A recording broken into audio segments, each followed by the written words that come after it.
My name is Martin Seligman. I'm professor of psychology at the University of Pennsylvania. Because you're a teacher, I wanted to tell you about positive education. I've asked thousands of parents two questions.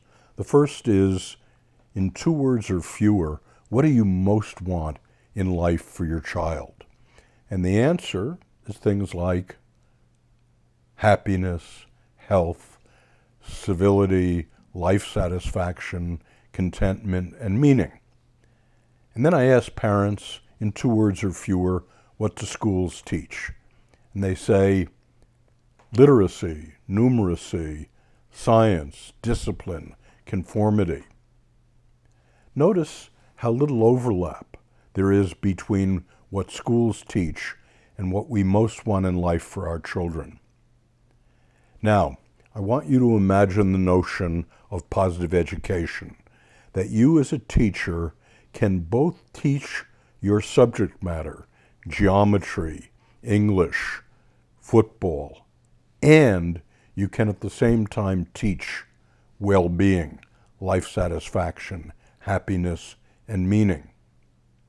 30 years ago, we didn't know how to teach the happiness skills, but in the last 30 years, we found that positive emotion, engagement, good relationships, and meaning are all measurable and teachable.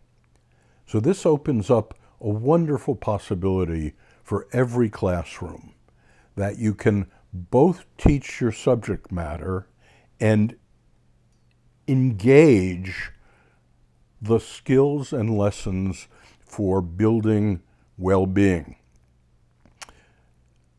When we first put this notion forward to school principals and to ministers of education, they said, well, look, school is a zero-sum game. You want to teach well-being and happiness, but school is about science and literacy and numeracy. What are you going to cut out? So this is the important question of whether happy children who have learned the skills of well-being, do worse, better, or the same in the traditional goals of education.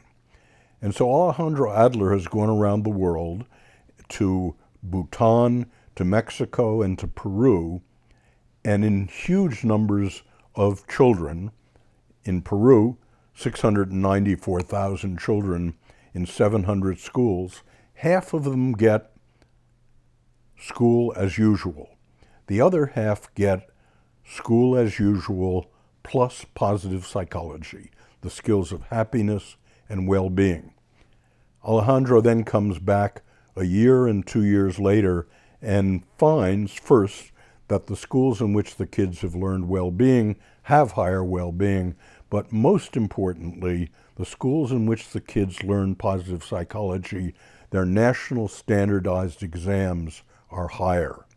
So it turns out that happy children do better academically. And as a teacher, it is now within your power both to teach your subject matter in an excellent way, but also to increase the well-being of your students, resulting in higher well-being and, most importantly, in higher traditional academic goals.